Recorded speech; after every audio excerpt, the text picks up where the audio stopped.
Hello students, कैसे हैं आप सब। आई होप आप सब बहुत अच्छे से होंगे और अपनी पढ़ाई अच्छे से कर रहे होंगे। तो लास्ट क्लास में हम लोगों ने समास के बारे में पढ़ा था।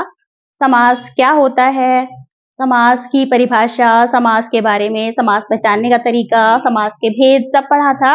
आज हम उसकी थोड़ी सी एक्सरसाइज करेंगे। आज मैंने टॉपिक यही रखा है, समास की कुछ एक्सरसाइज करेंगे, पहचानने की कोशिश करेंगे। आप लोग खुद पहचानने की कोशिश कीजिएगा। मैं कुछ आपके समास पद बताऊंगी, उसकी आप तो समास पहचान के बताएंगे और विग्रह करेंगे। तो ठीक है, शुरू करते हैं।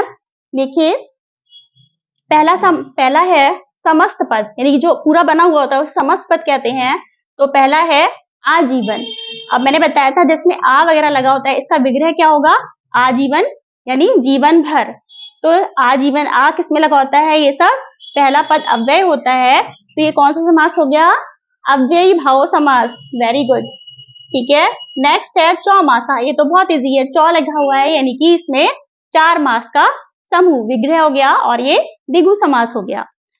थर्ड है देशभक्ति, देश के लिए भक्ति, और के लिए जिसमें लिखा होता है वहां पर क्या होता है, संप्रदान होता है, तो संप्रदान तत्पुरुष। पाप पुण्य, अब इसमें योजक चिन्ह लगा है, तो पाप और पुण्य इसका विग्रह होगा और ये समास कौन सा होगा, द्वंद्व समास। ठीक है। नेक्स्ट है प्रदूषण रहित, यानी प्रदूषण से रहित। प्रदूषण से रहित हो जाएगा तो अलग हो जाएगा, इसमें अपादान तत्पुरुष समास। चतुर्भुज, चतुर्भुज का क्या होगा, 4 हैं भुजाएं जिसकी, अर्थात विष्णु। अब किसी तीसरे अर्थ की ओर संकेत कर रहा है, तो यहाँ पे कौन सा समास होगा, यस, बहुव्रीहि समास। Very good. गगनचुंबी, गगनचुंबी यानी गगन को चूमने वाली, गगनचुंबी इमारतें होती है ना, तो यहाँ पर को चूमने वाली, को आ गया, यहाँ पर कर्म तत्पुरुष समास हो गया। नेक्स्ट है प्रधानमंत्री। प्रधान है जो मंत्री, यानी कि प्रधान क्या है, विशेषण हमने बता दिया यहाँ पर। तो यहाँ पर विशेष्य किसमें होता है, कर्मधारय समास में। ठीक है। नेक्स्ट है हस्तलिखित, यानी हाथ से लिखी गई, तो इसमें क्या हो गया, तत्पुरुष समास है। और कौन सा है, से लिखी गई, हाथ के द्वारा लिखी गई, इसका मतलब करण तत्पुरुष समास। बेरोजगार यानी बिना रोजगार के, तो बे वगैरह किसमें शब्द लगा होता है, अव्ययी भाव समास में। तो आई होप आपको ये समस्त पद और विग्रह और समास का नाम अच्छे से समझ में आ गया होगा। अब हम दूसरा और एग्जाम्पल्स लेते हैं और एक्सरसाइज करेंगे। तो हम लोग अब नेक्स्ट एक्सरसाइज करेंगे, जिसमें कभी कभी हमें क्या दिया जाता है, शब्द समूह दिया होता है या समास विग्रह करके दिया होता है, हमें समस्त पद बनाना होता है और समास का नाम तो हमसे जरूर ही पूछा जाता है हर में। तो ठीक है, हम इसकी भी कुछ एक्सरसाइज देख लेते हैं। आप लोग कोशिश कीजिए पहचानने की और नाम बताने की। ठीक है, तो देखिए, पहला है पेट भरकर, तो इसका समस्त पद क्या बनेगा, यानी भरपेट। और ये समास कौन सा हुआ, जिसमें भरपेट या इस तरह से लिखा होता है, तो वो कौन सा समास होता है, ये अव्ययी भाव हुआ, तो अव्ययी भाव समास। ठीक है। नेक्स्ट है कृष्ण है जो सर्प, यानी काला है जो सर्प, कृष्ण सर्प। अब पहला पद क्या है, ये विशेषण हो गया या कृष्ण, तो ये हमारा कर्मधारय समास हो गया। नेक्स्ट है सत्य के लिए आग्रह, सत्य के लिए आग्रह यानी सत्याग्रह, तो इसमें के लिए आग्रह लग गया, तो हमारा क्या हो गया, ये संप्रदान तत्पुरुष। गंगा और यमुना, ये तो बहुत इजी है, गंगा यमुना योजक चिन्ह लगाए और आप तुरंत पहचान लेंगे, द्वंद्व समास। फिर गज के समान आनंद अर्थात गणेश, यानी इसे गजानन बोलेंगे, और ये तो बहुव्रीहि समास हो गया। ये सारे समास तो बहुत आसान होते हैं, पहचानने में बहुत ही आसान होते हैं। दिन ही दिन में, यानी दिनों दिन, ये भी हमारा दिन ही दिन में अव्ययी भाव समास हुआ। देखिए, मैंने अव्ययी भाव के थोड़े ज्यादा एग्जांपल्स दिए हैं क्योंकि इनमें थोड़ा कंफ्यूजन ज्यादा होता है, तो ये भी हमारा अव्ययी भाव समास हुआ।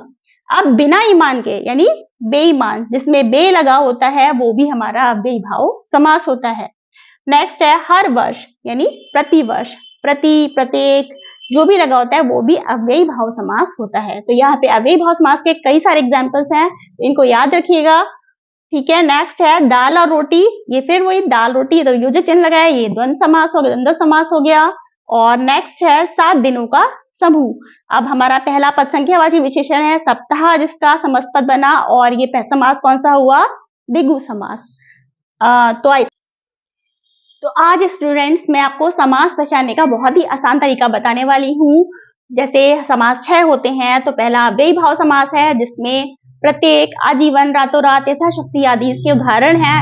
अधिकतर इसमें प्रति लगा होता है। आ, रातों रात या यथा पहला पद अव्ययी भाव होता है, या बे से शुरू होते हैं, बेईमान या बेदर्द, इस तरह से शब्द बनते हैं। सेकंड है तत्पुरुष समास, जिसमें कारक प्रधान होता है, जो जैसे राजपुत्र, तुलसीकृत, परीक्षा केंद्र, घुड़सवार, जन्मांध। ठीक है। थर्ड है कर्मधारय समास। इसकी पहचान है विशेषण विशेषी या उपमेय उपमान की होती है, जैसे चंद्रमुख, नीलांबर, घनश्याम, चरण कमल, कुपुत्र आदि। फोर्थ है दिगु समास। दिगु समास में पहला पद संख्यावाची विशेषण होता है, जैसे चौराहा, नवरात्रि, सप्ताह, 7 दिनों का समूह, पंचरत्न, त्रिभुज, 3 भुजाओं वाला। पांचवा है द्वंद्व समास। इसमें दोनों पद प्रधान होते हैं, जैसे माता पिता, सुख दुख, राजा रानी, लाभ हानि आदि। और छठा है बहुव्रीहि समास, जिसमें हम किसी तीसरे पद की ओर संकेत करते हैं। तीसरा अर्थ हमारे लिए ज्यादा महत्व रखता है, जैसे नीलकंठ, नीला है कंठ जिसका अर्थात भगवान शिव, गजानन, लंबोदर, लंबा है उदर जिसका अर्थात गणेश, चक्रपाणी, पीतांबर। ठीक है। तो उम्मीद करती हूँ कि आपको ये समास पहचानने का तरीका पसंद आया होगा और ये आपके लिए बहुत हेल्पफुल, अच्छी तरह समझ में आए होंगे। अब तो कोई दिक्कत नहीं होगी समास पहचानने में, और पूरा हम लोगों ने डिटेल में अच्छे से पढ़ लिया, एक्सरसाइजेस भी कर ली है, बहुत इजी हो गया है। तो अब यदि आपको वीडियो अच्छी लगी हो तो वीडियो को लाइक कीजिएगा, सब्सक्राइब कीजिएगा, शेयर कीजिएगा और कमेंट करिएगा। तो तब तक थैंक यू सो मच।